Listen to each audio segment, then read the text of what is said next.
जी नमस्ते। मैं हूं गौरंग पंडा। पंडा एस्ट्रोलॉजी में आप लोगों का स्वागत करता हूं। आज एक नया वीडियो कन्या लग्न संक्रांति से संक्रांति तक का ये वीडियो है और लग्न के हिसाब से है। इसको लग्न के हिसाब से देखें बेटर रिजल्ट मिलेगा। संक्रांति जैसे कि 14 मार्च 2024 से 14 अप्रैल 2024 तक का, और इसी डेट को संक्रांति का संक्रमण होता है सूर्य का एक राशि से अनदर राशि को संक्रमण होती है, जैसे कुंभ साइन से मीन साइन को, और वो संक्रमण का टाइम है 12:46 PM दिल्ली का मैंने लिया है।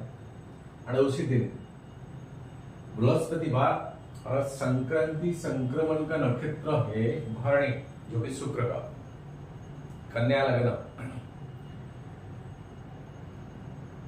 वीडियो से पहले की छोटी सी सूचना, बीते महीने शायद कन्या लग्न दे नहीं पाया था। एंड सूचना ये है, मार्च 8 को महाशिवरात्रि है, प्रभु शिव जी का एक पावन दिन है। हर साल की तरह इसी साल भी वो मार्च 8 को मैं आप लोगों के साथ मनाने जा रहा हूँ। जैसे सुबह 9 बजे से लाइव वीडियो स्टार्ट होगा, शाम 4 बजे तक, और इसी में एकादश रुद्री और दुर्गा सप्तशती चंडी, आहुति, हवन, कई कुष्ठरोगियों का दान, भरा पेट भोजन, चप्पल, छतरी, ये सब उस सिस्टम में ही है। और बीते साल 200 रुपया 2000 रुपीज देके कंट्रीब्यूशन इसी में आपने पार्टिसिपेट किए थे, लेकिन इसी साल 300 रुपया रखा गया, 300 रुपीज पर ईच। सो आपको आपका नाम, लग्न, राशि और आपका गोत्र ये नंबर पे लिखना व्हाट्सएप में, और पर ईच के लिए 300 रुपया ये नंबर गूगल पे, फोन पे, पेटीएम का, इसी में पेमेंट करके स्क्रीनशॉट दीजिए। टाइम भी ज्यादा नहीं है, आज 3 तारीख हो गया, और थोड़ा जल्दी भी ये मौके पे मैं वीडियो भी डाल देता हूँ, क्योंकि आगे मेरे को समय नहीं मिलेगा। 14 तारीख का वीडियो है, 8 तारीख को पूजा, शायद 9-10 कुछ नहीं हो पाएगा, इसलिए सारे कंसल्टेशन में बंद पड़ा हुआ है, और सारे कंसल्टेशन को आगे भी रखा दिया गया। सो हाथ में बस और 4 दिन बाकी है, और जो 8 तारीख को होगा, प्लीज कोई भी फोन इसी नंबर पे मत कीजिएगा या पेमेंट मत भेजिएगा, क्योंकि मैं रिसीव नहीं कर पाऊंगा, और आपका नाम बस ऐसे ही रह जाएगा। पहले से सॉरी मांगता हूँ। जो भी भेजना 7 तारीख से पहले भेज देना। कहीं अगर 8 को आप भेजोगे, शायद भुवनेश्वर से वहां तक जाने के लिए जो 1 घंटा वो टाइमिंग अगर मिल जाएगा, क्योंकि बीते साल ऐसा हुआ था, तो लिस्ट में अगर मैक्सिमम में इनपुट एंट्री करा सकता, लेकिन बीच में अगर भेजोगे तो बाद में आपका पैसा रिटर्न हो जाएगा। सूचना इतना। कन्या लग्न यही है आपका लग्न, यहीं पर आपका 1 लिखा होगा, या तो लॉ लिखा होगा या ASC लिखा होगा। इसको राशि के हिसाब से मत देखिए, हाँ अगर अप्रोप्रिएट होता है तो आप देख सकते हैं, लेकिन लग्न के हिसाब से आपको बेटर रिजल्ट मिलेगा। यही घर जो कन्या, ये साइन का लॉर्ड होती है बुधदेव, और बुधदेव इसी डेट को मतलब 14 मार्च को आपका 7th हाउस में ही है विराजमान, और बुधदेव इसी घर में नीच हो जाता है, मतलब डेबिलिटेशन हो जाता है। और ये टाइम ड्यूरिंग में बुधदेव आगे और पीछे, पीछे और आगे का कुछ चक्कर उनको लगाना पड़ेगा। 7 मार्च को मीन साइन को बुधदेव चले गए, 14 मार्च से ये वीडियो। उत्तरा भाद्रपदा नक्षत्र 3 मार्च तक, रेवती नक्षत्र 16 मार्च तक, जो कि 14 के बाद 2 दिन के बाद फिर मेषो साइन को चले जाएंगे बुधदेव, और मेषो साइन में 26 मार्च को बकरी बनेंगे रेट्रो, जो कि 2 अप्रैल तक मेषो साइन में रेट्रोग्रेशन पोजीशन में रहेंगे, और ये बकरी पोजीशन में फिर पीछे आएंगे और एंट्री करेंगे मीन साइन में 9 अप्रैल को,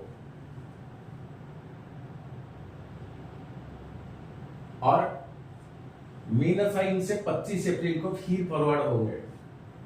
बुधदेव का ये ट्रांजिट इस तरह का है, तो आपका 7th हाउस में नीच में बुधदेव है, फिर जाएंगे 8वां 8 हाउस को, फिर आएंगे 7th हाउस को, और ये नीच का बुधदेव थोड़ा इंतजार करे। शुक्र आपका सेकंड ऑल्सो भाग्य 9th हाउस का लॉर्ड है, आपके लिए बहुत फायदेमंद का प्लान है।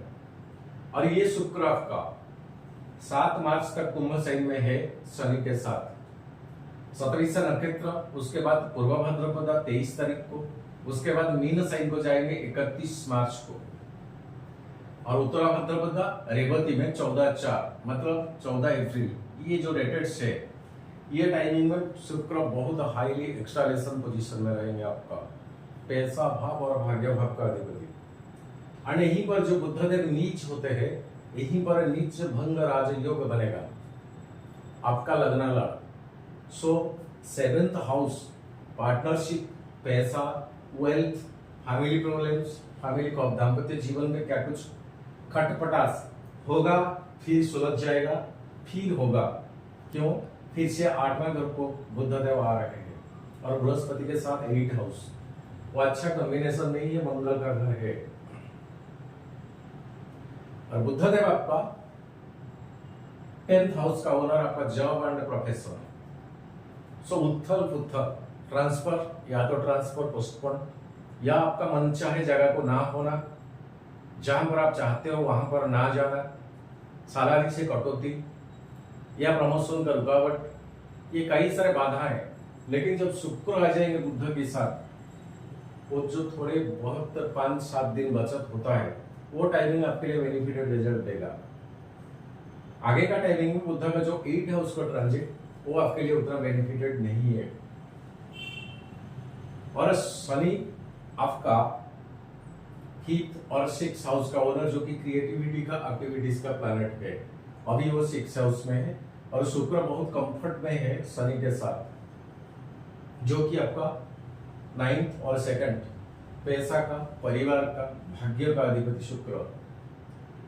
सो कहीं से कोई लमसम अमाउंट का EMI जो कि आप अटेंड कर नहीं पा रहे थे, जिसके वजह से कहीं कुछ अपना आत्मसम्मान के ऊपर क्या कुछ आप समझ रहे हो, तो वो चीज जो कि आपका मन का गहराई में बस गया था, वो चीज को आप क्लियर कर पाओगे। शुक्र का ये ट्रांजिट, पैसा आ जाएगा कहीं से, वो फैसिलिटेशन आपको प्रोवाइड हो जाएगा कहीं से। और शुक्र 7th को जब आ जाएगा, जो भी दाम्पत्य जीवन में, परिवार में, पैसा में, बिजनेस में कुछ खटपटास लगा रहा था, वो शुक्र कई सारी चीजों को सुलझ लेंगे। लेकिन सबसे बड़ी बात, केतु आपका लग्न में है, आपका बहुत डीप रूटेड तक स्पिरिचुअलिटी के रास्ते में केतु लेकर जाएंगे। केतु द डिसरप्शन, डिस्कनेक्शन, डिस्कंटैक्ट, और मेटेरियली नहीं है, वो स्पिरिचुअलिटी के की ओर। और यही से लग्न में केतु का होना, पहले आप देखिए आपका जन्म पत्री में केतु किसका नक्षत्र तारा चक्र में आते हैं। मतलब केतु आपका संपत तारा, साधक तारा, मित्र तारा और अति मित्र तारा में अगर केतु का 3 नक्षत्र जैसे मघा, मूला और अश्विनी अगर पड़ता है, तो ये केतु आपको लग्न में बहुत बेनिफिट दिलाएंगे। क्या क्या दिलाएंगे? केतु का 5वां दृष्टि, केतु का 7वां दृष्टि, केतु का 9वां दृष्टि। यही से 5वां हर क्रिएटिविटी एक्टिविटीज में जो ब्रेकडाउन का पोजीशन लगा रहता था, वो सॉल्व हो जाने का बहुत पॉसिबिलिटी है। और 7th हाउस जो कि दाम्पत्य जीवन, जो कि पार्टनरशिप का बिजनेस और जो कि वेल्थ का कारण, और 9वां घर आपका भाग्य भाव, इसी के ऊपर केतु का 9वां दृष्टि। कहीं अगर केतु आपका विपद तारा में, जैसे कि चंद्रमा का तारा चक्र में आते हैं, बद्ध तारा में जैसे कि शनि का तारा चक्र में आते हैं, और खेमा प्रत्यय जैसे मंगल और राहु का तारा चक्र में अगर आते हैं केतु, तो आपके लिए उतना बेनिफिटेड नहीं है। और अभी 5th हाउस के ऊपर केतु का दृष्टि, एंड 5th में आपका मंगल बहुत अभी उच्च का है, जो मंगल की आपका 3rd और 8th हाउस का ओनर, इसी घर का एंड इसी घर का, इतना ताकतवर होकर अभी ट्रांजिट कर रहा है। 15 तारीख से वो चले जाएंगे शनि के पास, मतलब आपका 6th हाउस, शत्रुता, आपके पीछे कुछ षड्यंत्र, कुछ चक्रव्यूह जैसी चीज, जो कि आप इतना रचनात्मक चीजें होगा कि आपका वो इनोसेंटनेस वो चीजों को समझ नहीं पाएगा। और जब बाद में आपको पता चलेगा तब तक शायद आपका हाथ में कुछ ऐसा कंट्रोल का चाबी भी नहीं होगा।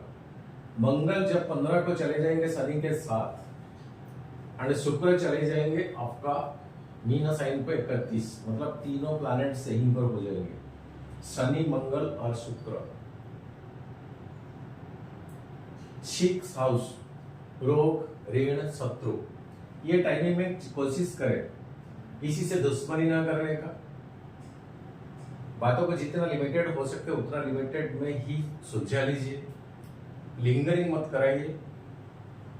कहीं से कुछ लुभावना क्रेडिट्स मिलता है तो मत कीजिएगा। अगर करोगे तो बाद में वो क्रेडिट, शनि का 12वां घर को 7वां दृष्टि, वो क्रेडिट किया हुआ अमाउंट आपका सही दिशा में, सही काम में, सही प्रोजेक्ट में लगेगा ऐसा दिखता नहीं। हाथ खाली है ना, सभी कुछ मेंटेन एंड मैनेज हो जा रहा है आज का डेट में।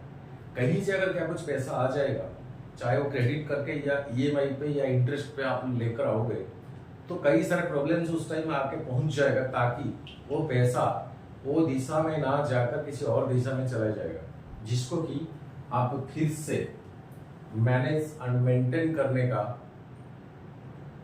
प्रॉब्लम को मत जाइए। और शनि और मंगल दोनों में इतना एमिटी है, एक planet highly speed, highly aggressive, highly courageous, highly arrogant, highly temperament, highly क्या स्ट्रेंजर। लेकिन अनदर प्लैनेट जो शनि, उसका एग्जैक्टली अपोजिशन, बहुत स्लो, माइनस टेम्परेचर ठंडा का है, और ये एयर साइन का है, ये एयर साइन का है। सो इसी क्रम में शुक्र पीस जाते हैं ये दोनों के बीच में, और आपका 2nd और 9th हाउस कवर है। सो ये जो 15 दिन उसके बाद शुक्र चले जाएंगे, कुछ तो मैनेज तो करेंगे शुक्र यहीं पर 6th हाउस शनि के साथ, लेकिन मंगल का यहीं पर जाना कुछ अच्छा खासा नहीं दिखता है। टांग मत अड़ाइए, छोटे छोटे बातों के ऊपर उतना उलझे मत, ताकि वो बढ़ जाए। जितना हो सके उसको कट ऑफ करिए, उसको लिमिटेड कर दीजिए, या तो बात को रख दीजिए ताकि बात में देखा जाए। ये एक बेस्ट एडवाइस है कन्या लग्न के लिए। इसमें सारे पॉइंट्स आता है, ये स्टूडेंट्स के लिए, मेल जेंडर्स के लिए, फीमेल्स के लिए, बच्चों के लिए, बूढ़ों के लिए। ऐसा एक सेक्शन बांट के मैंने कभी भी वीडियो नहीं डालता हूँ, ये इतना साल से इतना साल का बच्चों के लिए, इतना साल का इतने साल से युवा के लिए, ऐसा नहीं है। इसमें जो ट्रांजिट होता है हर कन्या लगने के ऊपर कुछ तो इम्पैक्ट इफेक्ट पड़ेगा ही पड़ेगा, उसको टाला नहीं जा सकता। बाकी रहा आपका जन्म पत्री में प्लैनेट्स कैसा है, बुद्ध का पोजीशन कहाँ है, कहीं बुद्ध आपका ही लग्न में नहीं है उच्च का, यहाँ पंचपुरुष महापुरुष योग बन जाता है। कहीं शुक्र खुद आपका ये मीन साइन में नहीं है, बहुत उच्च का हो जाता है। कई सारे पॉइंट्स होती है ज्योतिष में, लेकिन ये जो ट्रांजिट ये किसी इंडिविजुअल का हॉरोस्कोप नहीं है, ये ट्रांजिट के हिसाब से ये टाइमिंग ऐसा ही है। और 4th हाउस और 7th हाउस का ओनर बृहस्पति अभी 8वां घर में, यहाँ केतुदेव आपको बहुत स्पिरिचुअलिटी के की ओर लेकर जा रहा है। मतलब मंदिर, ऐसे पिलिग्रिमेज के जगह, ऐसे तीर्थ जो कि अचानक सा ये कराएंगे बृहस्पति यहाँ 8th हाउस। और एक खोज की दुनिया, मतलब रिसर्च, मंत्र, आपका जितना सारा पराविद्या होती है उसी में एक रुचि, एक रिलीजियस एक्टिविटीज, चाहे आप किसी भी रिलीजन का होना क्यों, यहाँ ये बृहस्पति कराएंगे। बृहस्पति अप्रैल 30 तक यहीं पर है, और ये बृहस्पति अभी कृतिका नक्षत्र में है। 16 अप्रैल को एंट्री करेंगे कृतिका को, मतलब सूर्य का, जो कि मुख्य का स्थान है आपका। आत्मकारक प्लैनेट सूर्य का घर है, मुख्य का घर का जगह है, और ये सूर्य का नक्षत्र में भी है। सो कुछ तो अचीवमेंट आपको मिलेगा स्पिरिचुअली, जो कि लाखों मटेरियली में जो जो चीजें मिलता है वो तो टेम्पररी होता है, वो आ जाता है बस कल चले जाता है। लेकिन स्पिरिचुअली जो चीजें मिलता है वो बहुत गहराई तक का होता है। जीवन को एक पर्पज ऑफ जो लाइफ है ना, उसी में वो एक चीज पार्ट होती है, वो कई हद तक फुलफिल हो जाता है। सो यहीं पर बृहस्पति 8वां घर में है तो नेगेटिव, 7th हाउस मारक का घर का ओनर, लेकिन 8वां घर में और भी नेगेटिव। लेकिन ये 8वां घर होती है मंत्र जंत्र रिसर्च, पराविद्या में रुचि और जानना और जानने का इच्छा जगना। अब जहां तक भी हो, जैसे फील्ड में भी हो। बाकी अनदर प्लैनेट्स ऐसे पोजीशन में है, कोई तो प्लैनेट ऐसे नहीं, कई सारे हाउसेस खाली है। और ये बुधदेव शनि के नक्षत्र में है, और शनि से अभी शनि का नक्षत्र में है, जब आएगा 8वां घर पर शनि से भी एक्सपेक्टेशन करेंगे। और 6th हाउस होती है चैलेंज का। अभी बस जीवन में ओनली आपके लिए चैलेंज ही चैलेंज है, लेकिन चैलेंज को आप पार कर जाते हो। बजट शुक्र, ये जो पार हो जाता है कन्या लग्न अभी, ये शुक्र की वजह से, ये इंटरनल रिफ्लेक्शन मिलता है शुक्र से। जब शुक्र यहां आ जाएंगे सूर्य के साथ कंब्यूस्ट होंगे, 11 डिग्री तक नियर बाय जब तक रहेंगे शुक्र सूर्य के साथ, वो जलकर रहेंगे। लेकिन जब 11 डिग्री के बाद वो पार हो जाएंगे, शुक्र अपना बेनिफिशियल रिजल्ट आपको दे देंगे। सो ओनली द शुक्र, और शुक्र कौन है? आपका अपोजिट जेंडर का, आपका लक्ष्मी जी। आपके लिए वो जो 9th हाउस का ओनर शुक्र का इष्ट देवी होती है लक्ष्मी, है तो शुक्र दत्तियों का गुरु, असुरों का गुरु। लेकिन लक्ष्मी जी का वो प्रिय है। शुक्र इनडायरेक्टली लक्ष्मी है, और शुक्र होती है opposite gender, neat and clean चीज का, ऑर्नामेंट्स का, गहना का, ज्वेलरी का, अच्छा कपड़े का, सुगंध, परफ्यूम का, खुशबू का, नीट एंड क्लीन का। और 9th हाउस का शुक्र का जो इष्ट देवी लक्ष्मी आपका ही इष्ट देवी है, और ये फीमेल डाइटी जो इष्ट देवी लक्ष्मी जी है, ये पावर ही आपको लेकर आई है ये यूनिवर्स को। आपको समझना चाहिए, अगर पूजा पाठ में ज्यादा रुचि है तो लक्ष्मी जी का जो बीज मंत्र हमेशा हर रोज करे, 108 कम से कम करे, और तब तक जोनी मुद्रा में बैठ के करिए, बहुत फायदेमंद है आपके लिए। ये पैसा का जो किल्लत है ना, हाँ जब करोगे उससे पहले गणपति जी का,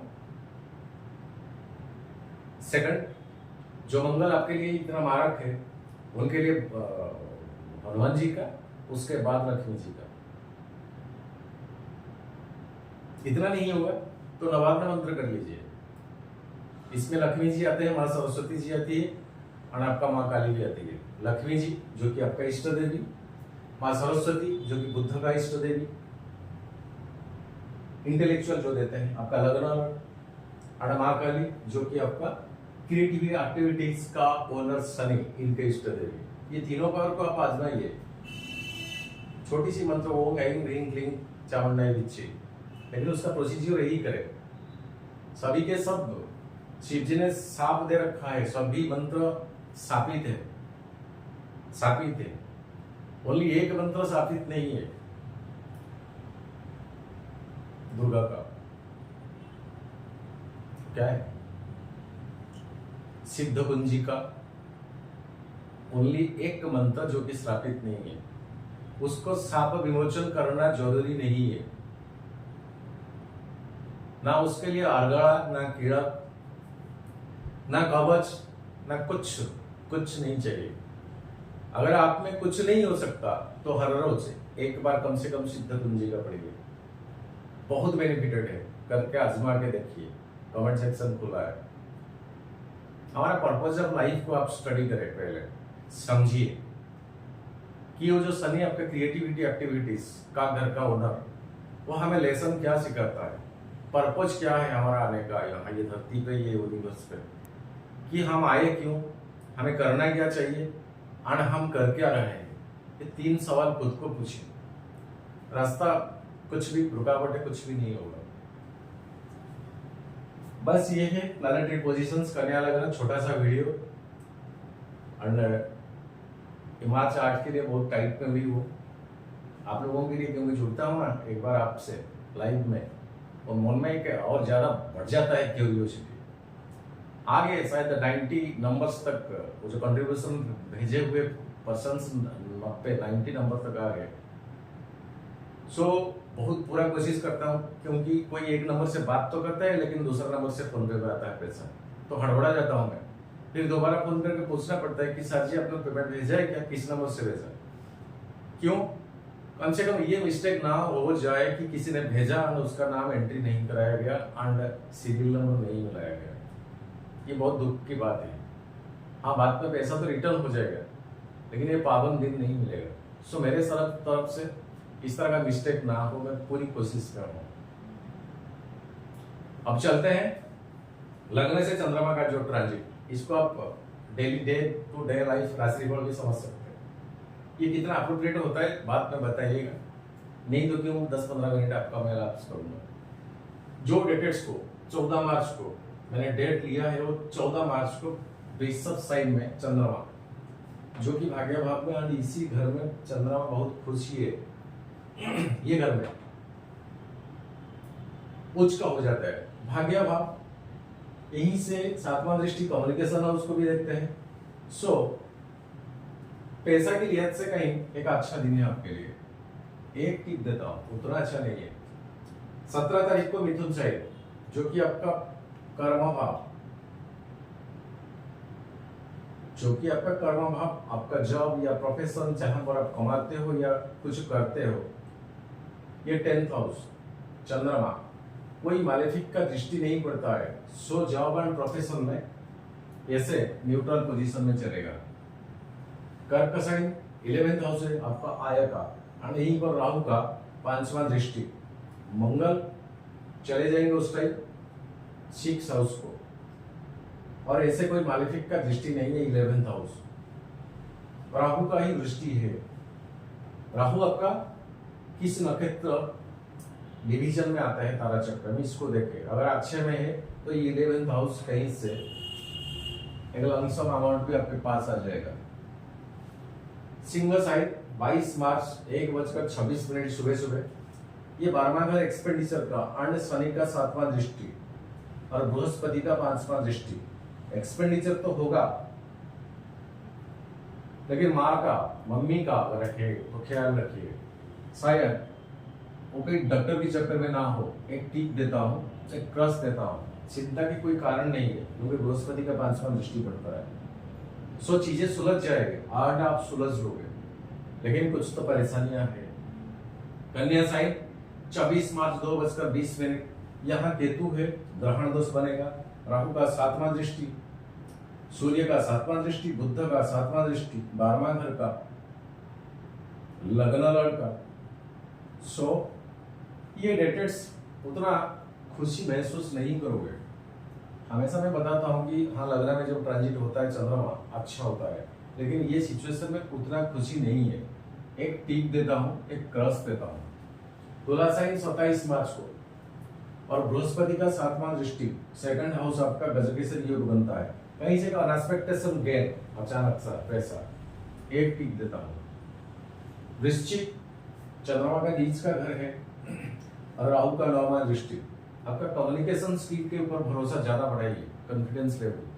आप क्या हो, उसी चीज को कैसे इंप्लीमेंट करोगे, कैसे इनपुट करोगे किसी के सामने, उसी के ऊपर सुधार आना चाहिए।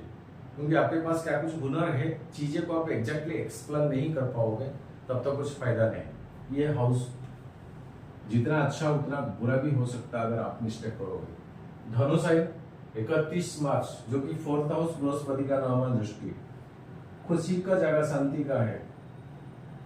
4th हाउस, कहीं से मन को एक प्लीजर मिलेगा, एंगल क्या कुछ हो। 4th हाउस एक टिप देता हूं। मकर साइन खाली मिलेगा उस टाइम, और केतु का 5वां दृष्टि, तो हर क्रिएटिविटी एक्टिविटीज में लगाम लगाए, मत करे कोई भी शुरुआत उसी दिन ठीक नहीं जाएगा। कहीं अगर केतु आपका अच्छे में है तो यू आर परिमिटेड, आप कर सकते हैं। कुंभ साइन शनि के साथ, शुक्र नहीं रहेंगे, शनि के साथ कुंभ साइन 5 अप्रैल शुक्र चले जाएंगे आपका